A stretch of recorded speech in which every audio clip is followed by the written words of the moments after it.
Les Bordelais parisiens.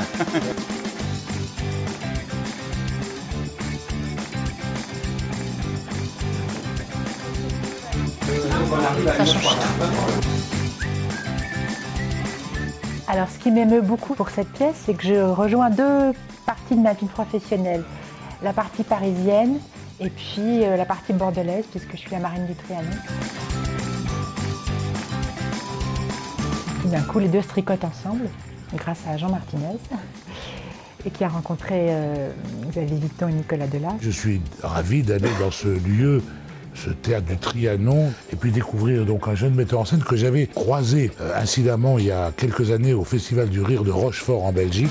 Je pense que je vais aller en confiance répéter être mis en scène par lui. Voilà, moi j'aimerais bien que tu me parles un petit peu de ta mise en scène. Alors d'abord on voulait te remercier tous les deux. Justement, ce que l'on pense, c'est qu'il y a cet aspect un tout petit peu désuet au théâtre que les gens viennent voir, c'est que c'est fait par des hommes à l'instant T et qu'il n'y a pas de fabrique industrielle de ce métier-là. C'est avant tout une aventure humaine, fait par des artisans. Comme toi, j'ai un papa qui est artisan, alors ça m'a beaucoup touché. Voilà.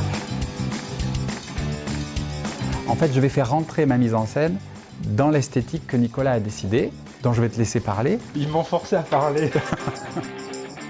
C'est les grandes heures du théâtre de boulevard, les souvenirs au théâtre ce soir, et c'est ce qu'on aime au théâtre. C'est ce que j'ai moi envie de voir en ce moment sur scène.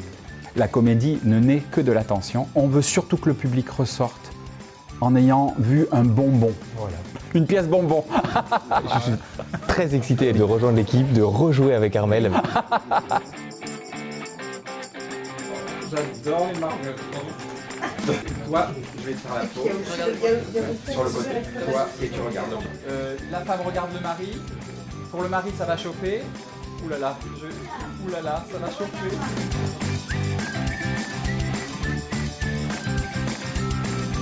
Venez voir la pièce, vous allez voir, vous allez rire, parce que c'est très très drôle. Impeccable. Terminé.